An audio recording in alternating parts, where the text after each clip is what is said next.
El palacio acaba de hacer un anuncio que reformará la monarquía para siempre. Tras meses de deliberaciones privadas y silenciosas, se ha confirmado una decisión sobre el futuro del príncipe George, una decisión que rompe con siglos de tradición real. Lo que están a punto de escuchar cambiará todo lo que creían saber sobre la próxima generación de la realeza. Este es el anuncio que hizo temblar los cimientos de la monarquía. En la mañana del 10 de diciembre de 2025, el Palacio de Kensington emitió un comunicado que envió ondas de choque a través de los círculos reales y mucho más allá.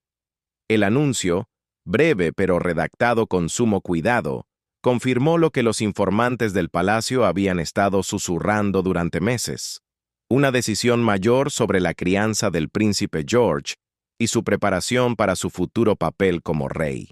Pero esto no fue simplemente otra actualización administrativa o un cambio de agenda. Esto fue una reimaginación fundamental de cómo se criará a un futuro monarca. La declaración, emitida precisamente a las 9:30 de la mañana, fue notablemente directa. Esbozaba un nuevo enfoque para la educación, los deberes públicos y el desarrollo personal de George, representando la desviación más significativa del protocolo real en la historia moderna. Y a diferencia de los cambios graduales que la monarquía ha hecho en las últimas décadas, esta decisión fue inmediata, decisiva e irreversible. Lo que hizo este anuncio particularmente impactante fue su momento. Solo 3 semanas antes, el príncipe William había dado una entrevista poco común, en la que habló con franqueza sobre las presiones de la vida real y su determinación de dar a sus hijos algo que él y Harry nunca tuvieron plenamente: una infancia genuina. En ese momento, muchos descartaron sus comentarios como las típicas frases hechas sobre el equilibrio entre el trabajo y la vida. Ahora, esas palabras adquieren un significado completamente diferente. William no estaba simplemente expresando esperanzas o intenciones. Estaba preparando al público para una decisión que ya había sido tomada. La reacción dentro de los muros del palacio fue inmediata y dividida. Los cortesanos mayores, que han servido a la monarquía durante décadas, quedaron supuestamente cegados tanto por la decisión en sí como por la naturaleza pública de su anuncio.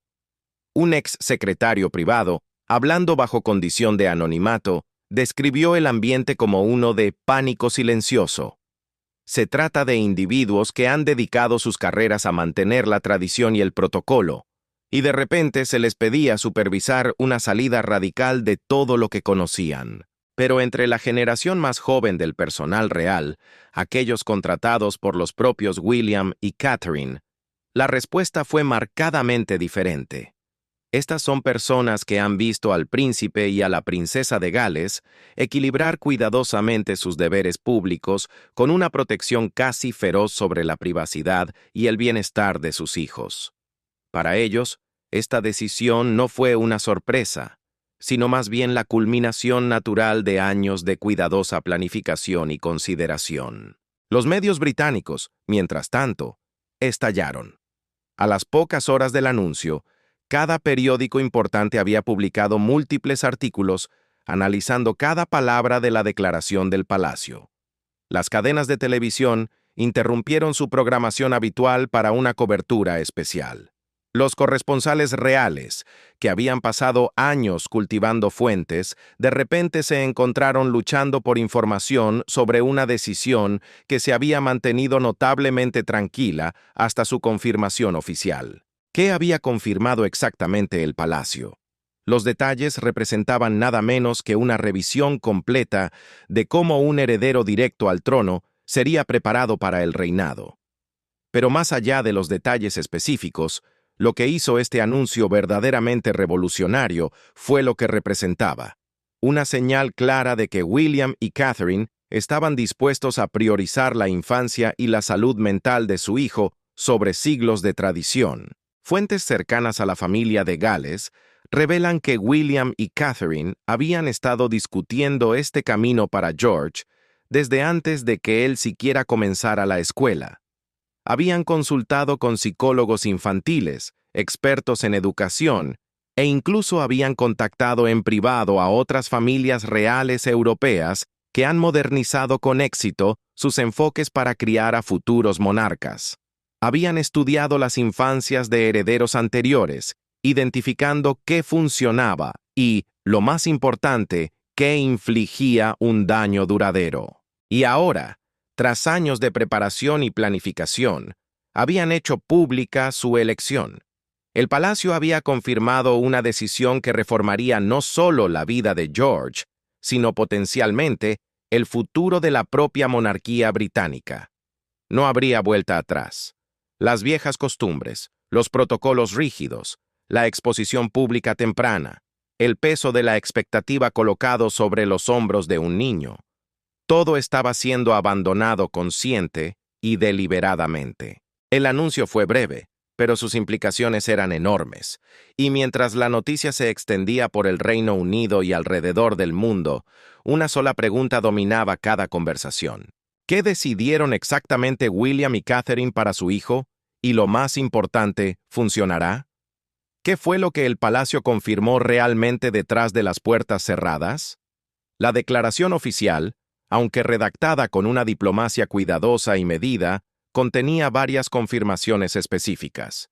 Individualmente, cada una habría sido significativa, pero colectivamente, equivalían a una revolución silenciosa en la crianza de los niños reales. El primer elemento, y quizás el más impactante, fue la decisión sobre la educación de George. El palacio confirmó que el príncipe George no seguirá el camino tradicional del internado, ese sendero solitario que ha definido la educación real durante generaciones. Esto, por sí solo, fue extraordinario. Desde principios del siglo XIX, los herederos varones al trono han sido enviados a internados, arrancados del seno familiar durante meses, con la expectativa de desarrollar independencia y resistencia a través de la separación y, a menudo, de una disciplina dura y fría. El príncipe Carlos asistió a Gordonstown en Escocia, una experiencia que más tarde describió con dolor como profundamente infeliz. El príncipe William fue a Eton. Una experiencia más positiva, sí, pero que aún implicaba pasar tiempo lejos de casa durante los años más cruciales del desarrollo emocional. El príncipe George, según la confirmación del palacio, permanecerá como alumno externo durante toda su educación. Asistirá a la escuela, probablemente continuando en Lambrook, pero regresará al calor de su hogar, con sus padres, cada noche. Esta decisión, declaró el palacio, se tomó para asegurar que George mantenga lazos familiares fuertes y reciba la guía constante de sus padres durante sus años de formación. La declaración enfatizó que este enfoque no disminuiría la calidad de su educación, sino que la mejoraría al proporcionar algo que a menudo falta en los pasillos de la realeza: estabilidad y seguridad emocional. La segunda gran confirmación se refería a los deberes públicos de George. El palacio anunció que el príncipe no emprenderá ningún compromiso público en solitario hasta que cumpla 18 años. Aparecerá con su familia en eventos mayores, como el Trooping the Colour o los servicios de Navidad, pero no será enviado a representar a la monarquía de manera independiente mientras sea menor de edad. Esto representa una reducción dramática en la exposición pública en comparación con las generaciones anteriores. El príncipe William asistió a su primer compromiso en solitario a los 15 años. El príncipe Carlos realizaba visitas oficiales incluso más joven. La presión sobre estos jóvenes miembros de la realeza para actuar, para representar a la corona, para nunca cometer errores frente a las cámaras y las multitudes, era inmensa. Y según los expertos en salud mental que han estudiado las infancias reales, a menudo era dañina. El palacio, de manera sutil pero clara, reconoció esta historia. La monarquía, sugería el texto, es lo suficientemente fuerte como para esperar a que George esté genuinamente listo para servir. El tercer elemento de la confirmación abordaba algo que podría parecer menor, pero que en realidad es profundamente significativo: el uso de títulos y la identidad. El palacio confirmó que en la escuela y en la vida privada, George será conocido simplemente como George Wales, no como Su Alteza Real el Príncipe George. Esta decisión, explicaba la declaración, tenía la intención de dar a George una infancia lo más normal posible y permitirle formar amistades genuinas basadas en quién es él como persona, no en su futuro papel. Esto podría sonar como una pequeña concesión, pero representa un cambio profundo en el pensamiento. Durante siglos, los niños reales han sido criados con una clara comprensión de su diferencia, de su elevación por encima de los demás. Han sido tratados con honoríficos desde el nacimiento. William y Catherine estaban confirmando esencialmente que querían que George entendiera sus responsabilidades futuras sin que toda su identidad fuera devorada por ellas durante su niñez. La cuarta confirmación se refería a la privacidad y el acceso de los medios. El palacio declaró inequívocamente que no habría sesiones de fotos autorizadas ni entrevistas con el príncipe George hasta que llegue a la edad adulta y pueda tomar decisiones informadas sobre su propia imagen pública. Las únicas fotografías de George que se publicarían serían las tomadas por su madre en cumpleaños y ocasiones significativas.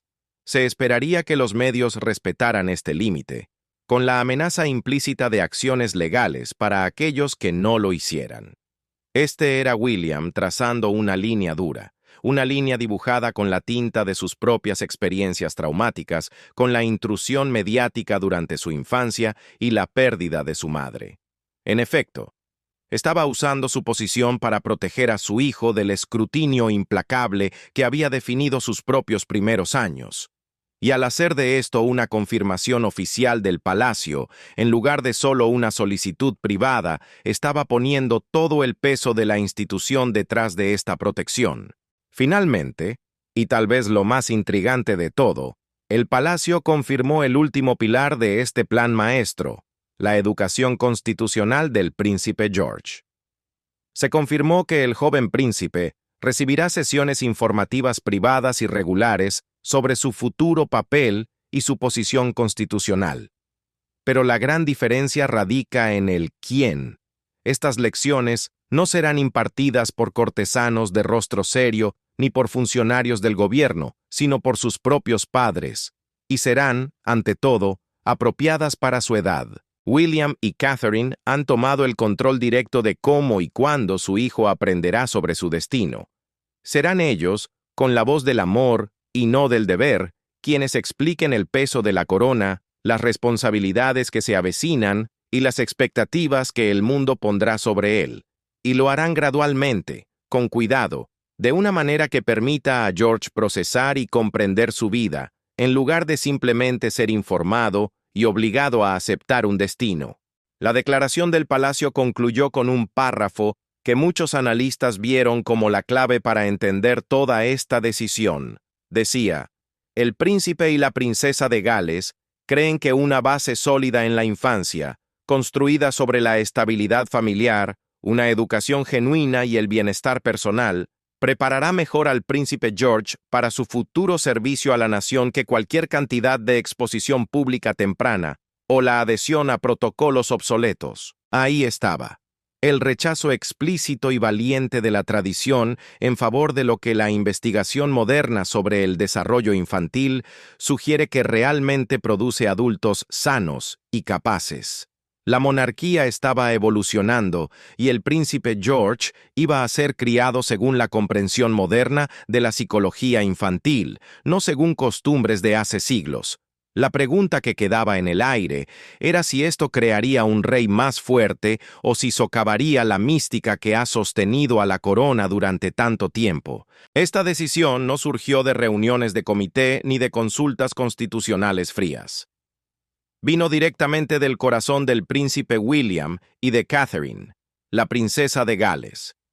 Reflejaba años de sus propias experiencias dolorosas, observación cuidadosa y planificación decidida. Para entender por qué el palacio confirmó esta salida radical de la tradición, hay que entender qué moldeó el pensamiento de William y Catherine sobre la paternidad y la monarquía. La infancia del príncipe William estuvo definida por contradicciones brutales. Fue simultáneamente privilegiado, más allá de toda medida, y traumatizado de maneras que lo marcarían permanentemente.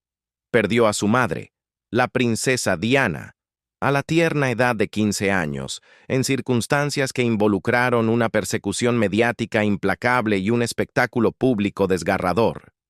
Vio a su padre luchar con las demandas del deber real frente a su propia felicidad personal. William asistió a escuelas donde fue protegido y expuesto a la vez, donde otros estudiantes lo trataban de manera diferente simplemente por su nacimiento. Y a lo largo de todo ello, se le dijo repetidamente que sus sentimientos, sus preferencias y sus necesidades individuales eran secundarias a su futuro papel. En numerosas conversaciones privadas a lo largo de los años, William ha hablado sobre la sensación de impotencia que sentía de niño. Las decisiones se tomaban por él. ¿Dónde iría a la escuela? ¿Cuándo aparecería en público? ¿Cómo pasaría su tiempo? Incluso los cortesanos y miembros de la familia bien intencionados parecían incapaces de verlo como un niño primero y un futuro rey después.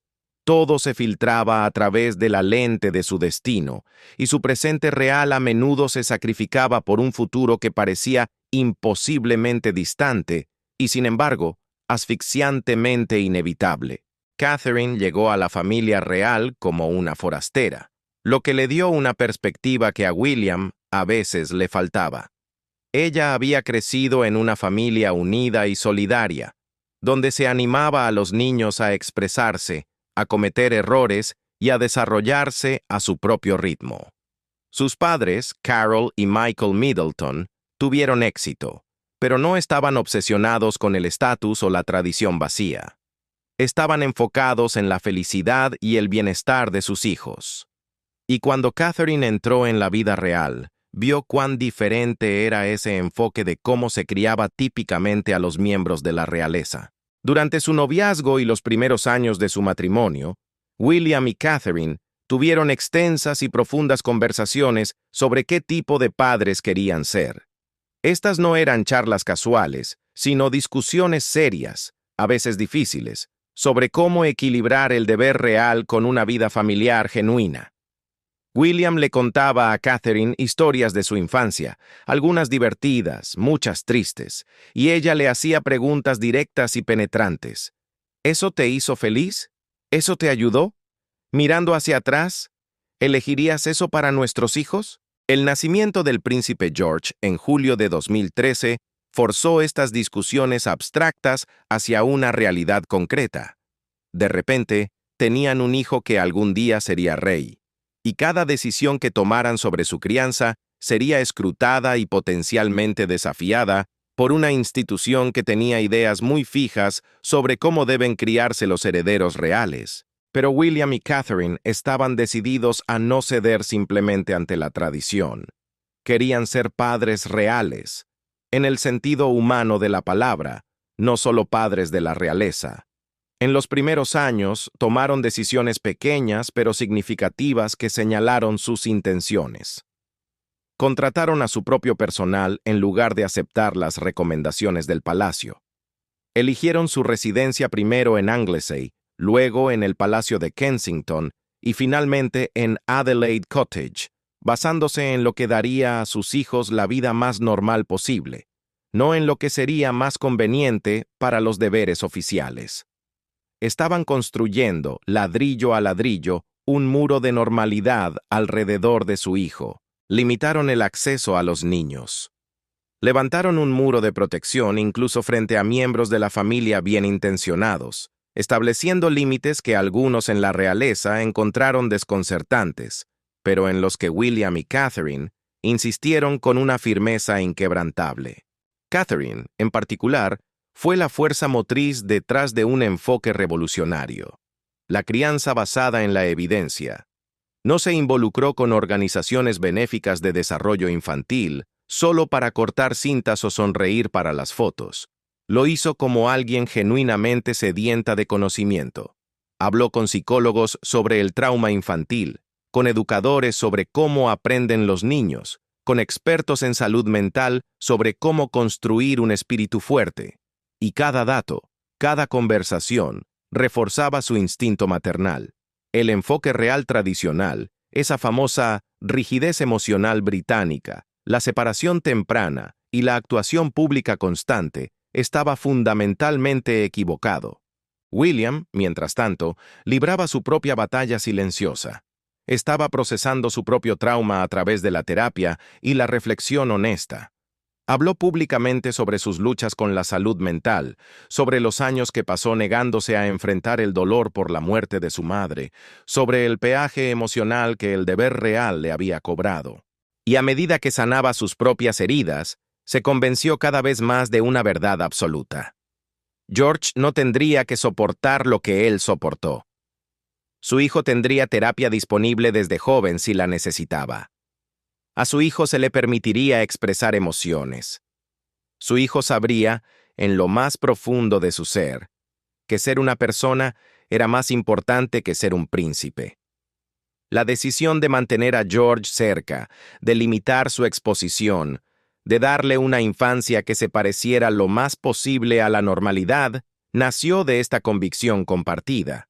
La monarquía sería más fuerte, no más débil, con un rey criado con amor y estabilidad, en lugar de con protocolos rígidos y responsabilidades prematuras. Habían estudiado las monarquías europeas que se habían modernizado con éxito.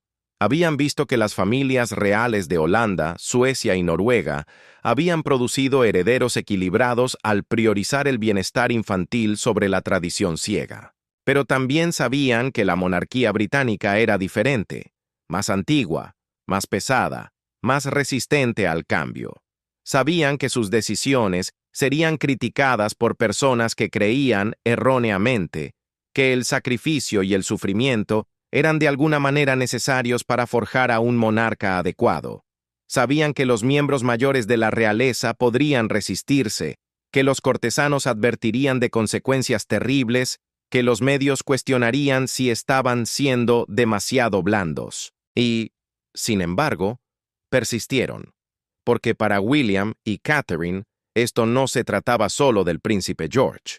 Se trataba de romper un ciclo de trauma generacional que había infectado a la familia real durante demasiado tiempo.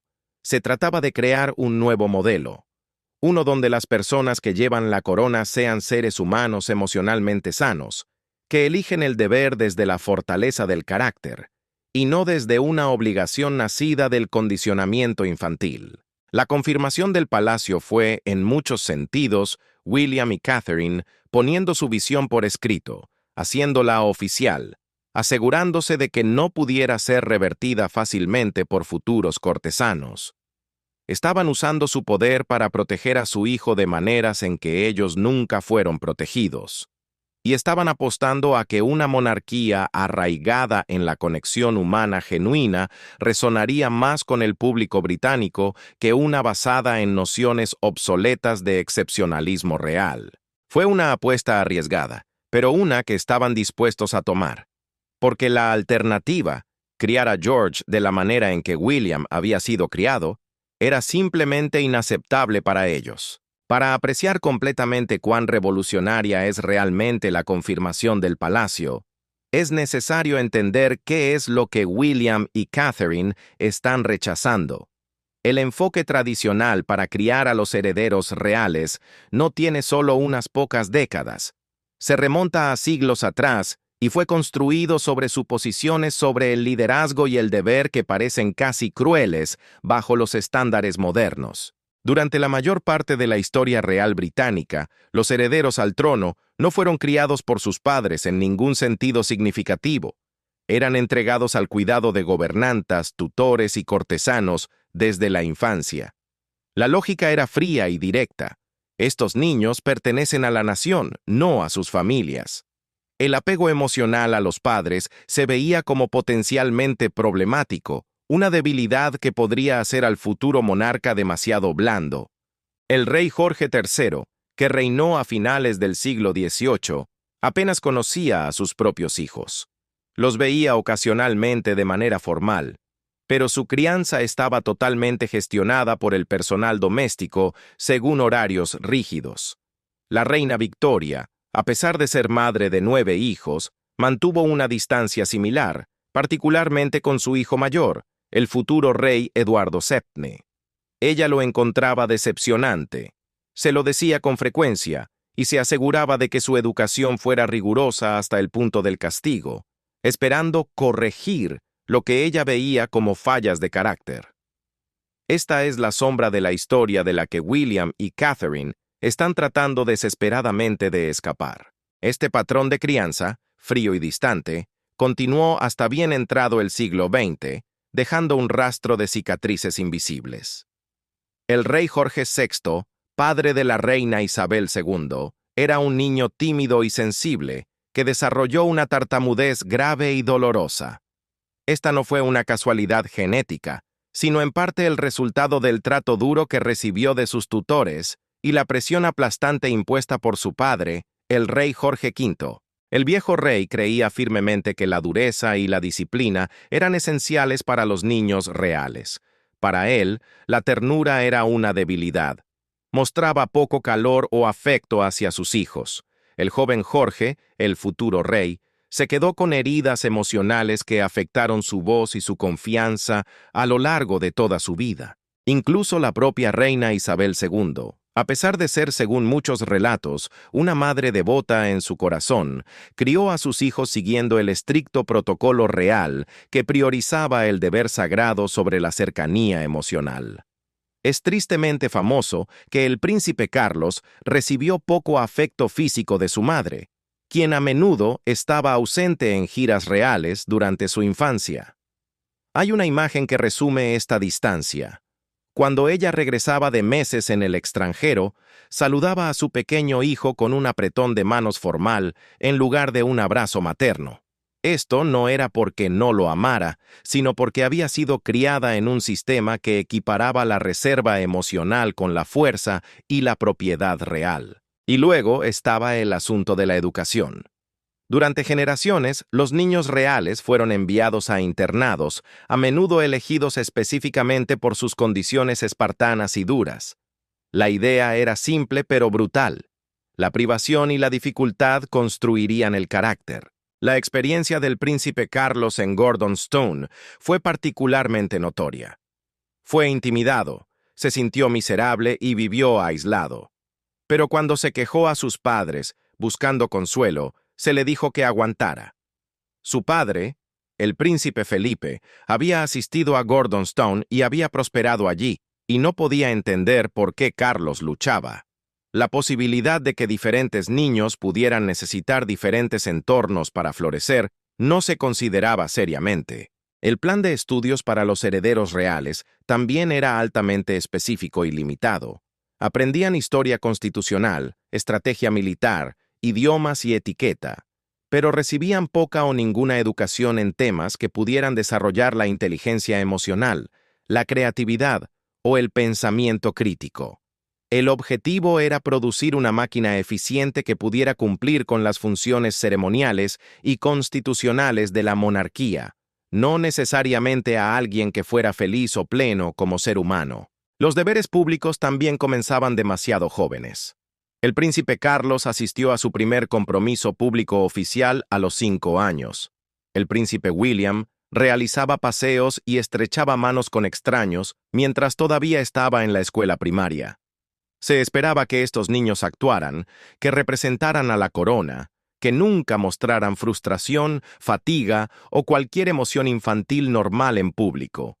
La presión era inmensa, y para niños sensibles como Carlos, a menudo era abrumadora. La filosofía subyacente era que los herederos reales necesitaban ser diferentes de otros niños, necesitaban entender desde la edad más temprana que no eran normales, que llevaban responsabilidades especiales, que sus vidas nunca serían completamente suyas.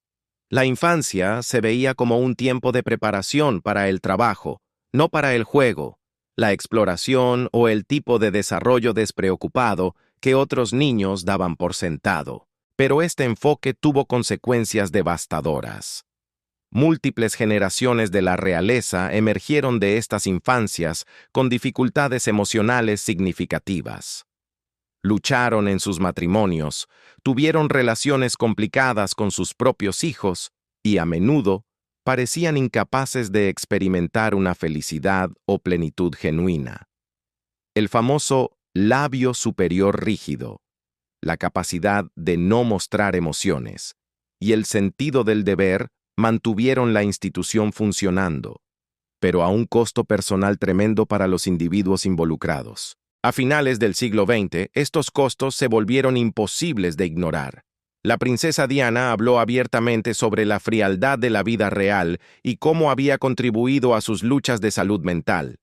El príncipe Harry ha sido aún más explícito, describiendo en entrevistas y en sus memorias cómo la falta de apoyo emocional y la presión para actuar lo dañaron profundamente.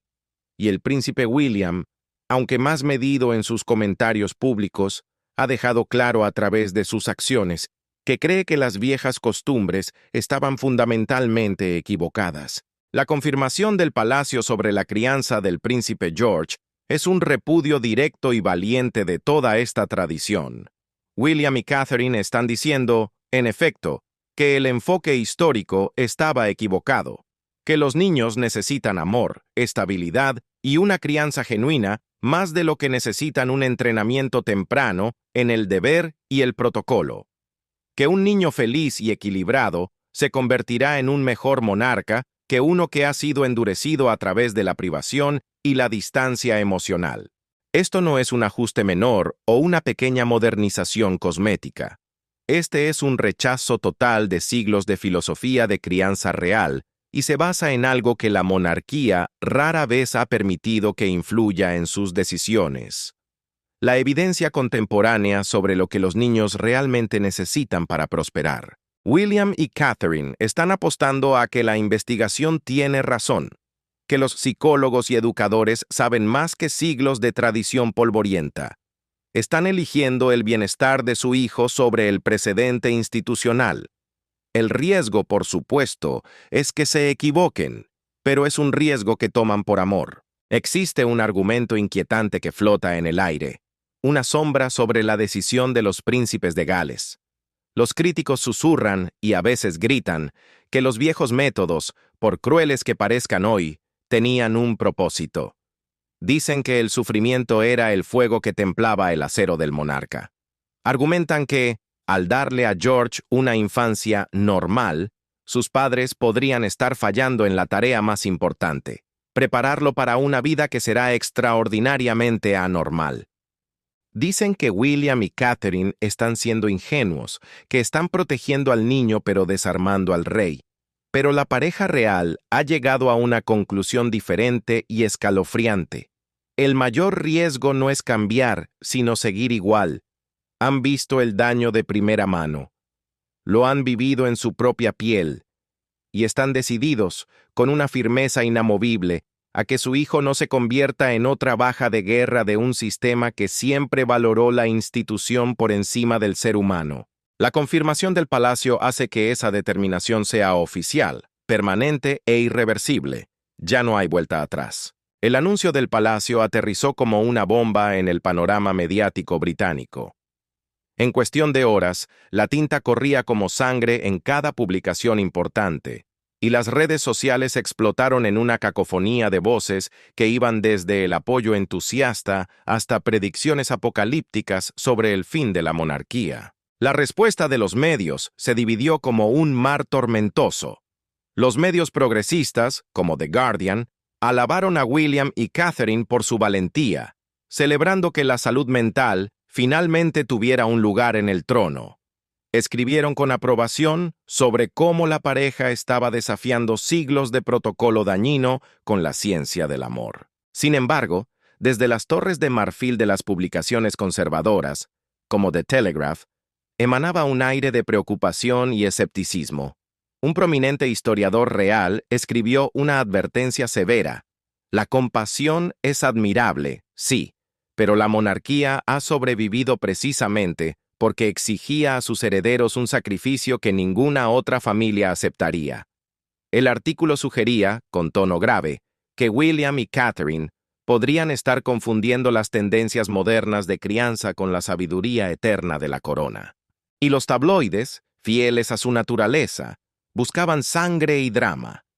Los titulares gritaban sobre grietas en el palacio y conflictos generacionales, sugiriendo que el rey Carlos estaba descontento o que la familia real estaba al borde de una guerra civil interna. Pero más allá del ruido de los periódicos, la respuesta del público fue más profunda y reveladora. Las encuestas realizadas en los días posteriores al anuncio mostraron una verdad sorprendente. Una mayoría significativa del pueblo británico, alrededor del 68%, estaba de pie junto a William y Catherine. Entre los jóvenes, el apoyo se disparó a más del 80%. Las razones que la gente daba eran conmovedoras. Muchos citaban sus propias batallas con la salud mental. Los padres, en particular, parecían identificarse visceralmente con el deseo de William y Catherine de proteger a su cachorro, incluso mientras lo preparaban para liderar la manada. Había una sensación generalizada de que los príncipes de Gales estaban haciendo lo que cualquier buen padre haría: poner las necesidades de su hijo por encima de las expectativas del mundo. Pero ese 22% que se opuso no eran simplemente tradicionalistas obstinados. Había entre ellos personas que genuinamente temían que George estuviera siendo preparado para el fracaso. Creían que una infancia demasiado suave crearía un adulto frágil, incapaz de soportar las presiones únicas de la monarquía. Un tema recurrente en estas críticas era la antigua idea de que el sufrimiento y el sacrificio son necesarios para forjar líderes fuertes.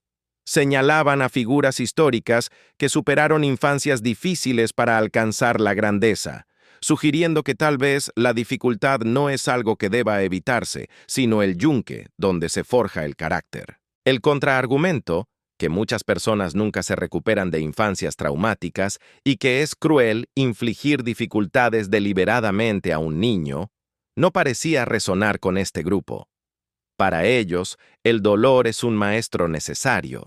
William y Catherine, sin embargo, han apostado todo a una verdad diferente: que un niño amado es más fuerte que un niño endurecido.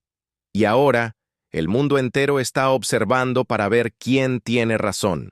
En los salones donde se escribe la historia, las opiniones se dividieron bruscamente. Robert Lacey, una voz autorizada en la biografía real, escribió con convicción que la monarquía siempre ha tenido que adaptarse para no morir. Argumentó que el enfoque de William y Catherine representaba una modernización necesaria para una institución que lucha por seguir siendo relevante. Según Lacey, el público apoyará más fácilmente a una monarquía que trate a sus miembros humanamente y que críe a futuros reyes emocionalmente inteligentes, conocedores de los medios y genuinamente conectados con la vida contemporánea. Pero no todos aplaudieron. Hugo Vickers, otro prominente historiador real y guardián de la memoria, expresó reservas profundas y serias. Se preguntó en voz alta si el pequeño George realmente entendería el peso aplastante de su futuro papel sin la preparación intensiva tradicional. Vickers reconoció que los viejos métodos tenían sus fallas, pero sugirió que había un valor intrínseco en la educación rigurosa y la exposición temprana al deber que había definido la crianza real durante generaciones. Su preocupación era clara: William y Catherine podrían estar sobrecompensando sus propias experiencias difíciles a expensas de la preparación adecuada de un jefe de Estado. La respuesta internacional también fue digna de nota. Otras familias reales europeas observaron el anuncio con interés. La familia real sueca, que ya había modernizado con éxito su enfoque, se mostró solidaria.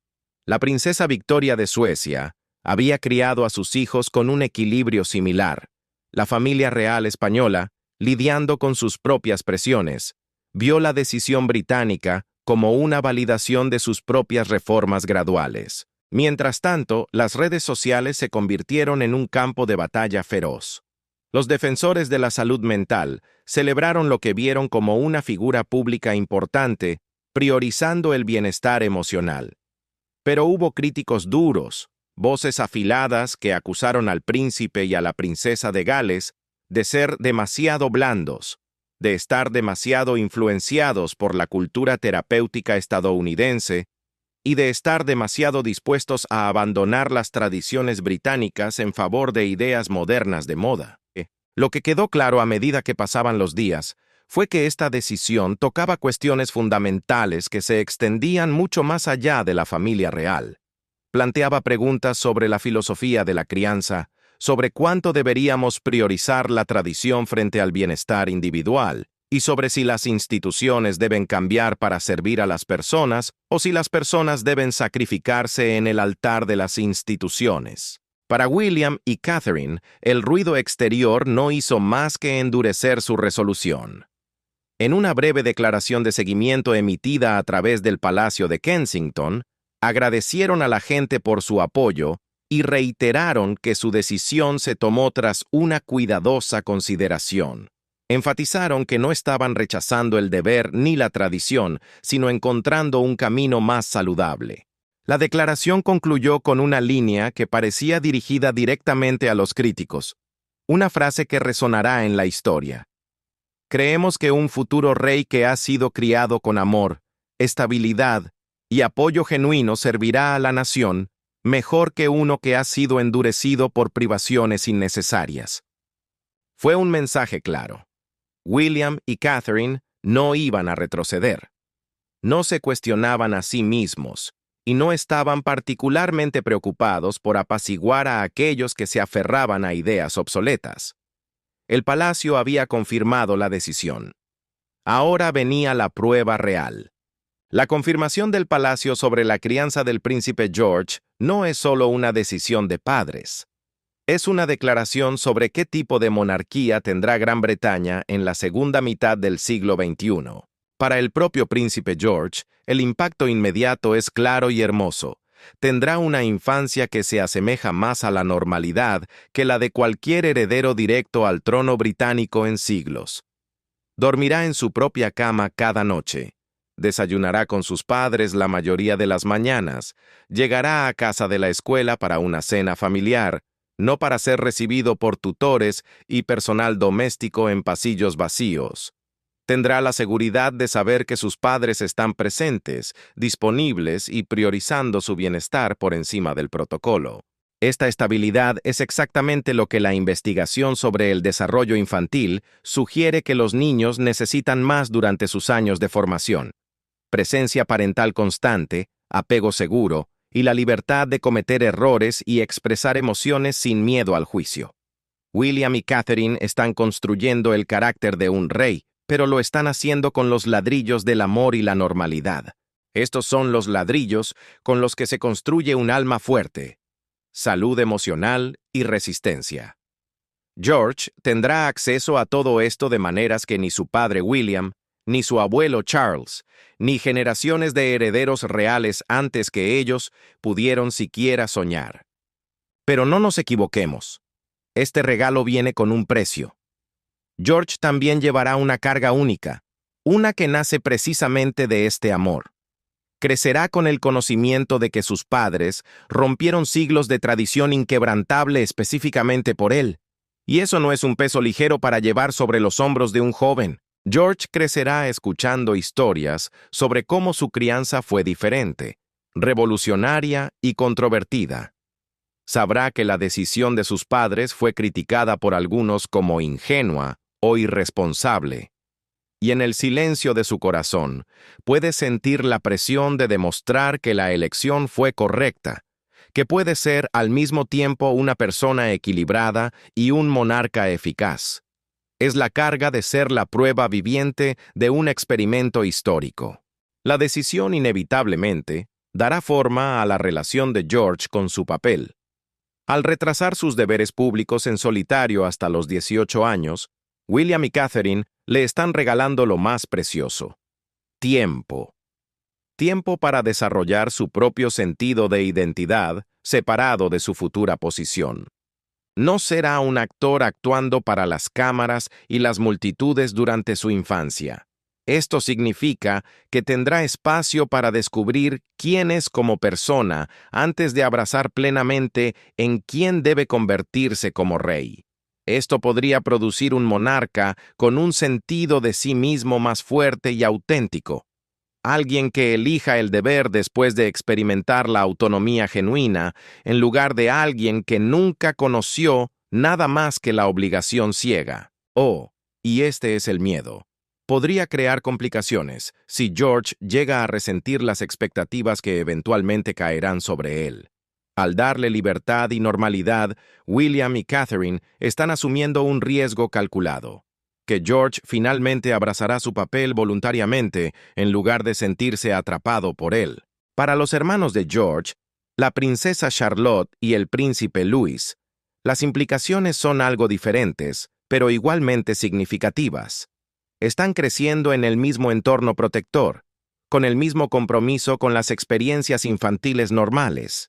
Pero a diferencia de George, no llevan el peso de saber que algún día serán el monarca. El enfoque del palacio hacia George influirá necesariamente en cómo se cría a Charlotte y Louis, creando potencialmente una generación de miembros de la realeza a quienes se les ha permitido desarrollarse como individuos primero y como trabajadores reales después. Si Charlotte y Louis crecen con opciones de carrera genuinas, con la capacidad de perseguir sus propios intereses y pasiones, podrían optar por servir a la monarquía de formas innovadoras, aportando experiencias y perspectivas externas que han estado ausentes en la institución.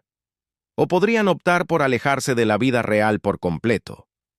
Para la monarquía como institución, las implicaciones a largo plazo son profundas e impredecibles. Si el enfoque de William y Catherine tiene éxito, si George crece para ser un adulto seguro, capaz y emocionalmente sano que abraza su futuro, validará su decisión y transformará para siempre cómo se cría a los futuros herederos. Pero el éxito no está garantizado. Existe también la cuestión de la mística. Parte del atractivo y la autoridad de la monarquía ha venido históricamente de su diferencia, de su separación de la vida ordinaria. Los niños reales eran criados de manera diferente precisamente porque no eran ordinarios y nunca llevarían vidas ordinarias. Al darle a George una infancia normal, William y Catherine podrían estar socavando inadvertidamente el sentido de excepcionalismo real que ha ayudado a sostener la institución. O podrían estar haciendo exactamente lo que la monarquía necesita para sobrevivir en una era donde la reverencia a la tradición está disminuyendo y donde el público valora cada vez más la autenticidad sobre la pompa. Un rey que fue criado con amor y al que se le dieron experiencias infantiles genuinas podría conectarse con el pueblo británico de maneras que los monarcas anteriores no pudieron. Podría ser visto como más cercano, más humano, más digno de apoyo precisamente porque no fue criado para ser distante e intocable. El palacio ha confirmado la decisión. Las cartas están echadas. Ahora comienza la verdadera prueba, ver si el amor es, después de todo, la mejor preparación para reinar. El rey Carlos tiene sus propias ideas, firmes y claras, sobre cómo modernizar la monarquía. Su visión se centra en la maquinaria, racionalizar las operaciones, reducir los costos y enfatizar el papel de la institución en problemas globales como el cambio climático. Es una reforma institucional, necesaria y pragmática, pero el enfoque del príncipe William representa una dimensión diferente, una modernización del alma. Su preocupación no es la eficiencia de la empresa, sino el bienestar de los seres humanos que viven dentro de ella. Estas dos visiones no están necesariamente en guerra, pero sí tiran en direcciones diferentes. Carlos se preocupa por la relevancia y la sostenibilidad de la monarquía como institución. William se preocupa por si las personas que sirven a esa institución pueden hacerlo sin sacrificar su salud mental y su plenitud personal. Ambos son necesarios para la supervivencia, pero sus prioridades son mundos aparte. Lo que suceda en los próximos 10 a 15 años será crucial. Será la prueba de fuego. A medida que George avance a través de la adolescencia hacia la edad adulta, el mundo verá si el enfoque de William y Catherine produce el tipo de hombre joven que puede manejar la transición a la vida pública sin romperse. Veremos cómo responde al inevitable aumento de la atención mediática. Veremos si la infancia estable y amorosa que recibió actúa como una armadura fuerte, o si el cambio repentino al deber público intenso crea grietas en su carácter. Si George prospera, si emerge como un adulto joven seguro, elocuente y emocionalmente inteligente que está listo para abrazar su papel, entonces la decisión del palacio será reivindicada gloriosamente. Representará un punto de inflexión en la historia real, el momento en que la monarquía eligió a las personas sobre el protocolo y triunfó gracias a ello. Las generaciones futuras mirarán este anuncio como el comienzo de un modelo más humano y sostenible. Pero si George lucha, si la transición resulta demasiado difícil, si parece no estar preparado para las demandas colocadas sobre él, entonces los críticos dirán con amargura que tenían razón todo el tiempo. Argumentarán que la tradición existía por buenas razones, que los viejos métodos funcionaban aunque fueran duros, y que la modernización bien intencionada de William y Catherine fue en realidad un experimento peligroso que puso en riesgo a su hijo y a la corona. La verdad, como suele suceder en la vida, probablemente caerá en algún lugar entre estos extremos. La decisión del palacio no salvará ni destruirá la monarquía por sí sola, pero ciertamente la moldeará de maneras significativas. Lo que es seguro, lo que es innegable, es que William y Catherine han tomado una decisión que refleja sus valores más profundos y su compromiso de hacer lo correcto por su hijo. Han mirado a la historia a los ojos, han estudiado la investigación, han revisado sus propias experiencias dolorosas y han concluido que el amor y la estabilidad importan más que la tradición rígida. Han usado su posición para proteger la infancia de George de maneras en que desearían haber sido protegidos ellos mismos. Y lo han hecho sabiendo que serán juzgados duramente si su apuesta no da resultado. El palacio ha confirmado la decisión. El curso está fijado. Y ahora, todo lo que podemos hacer es observar cómo el príncipe George crece bajo este nuevo enfoque, cómo navega el camino que sus padres han elegido para él, y cómo, eventualmente, decide por sí mismo qué tipo de rey quiere ser.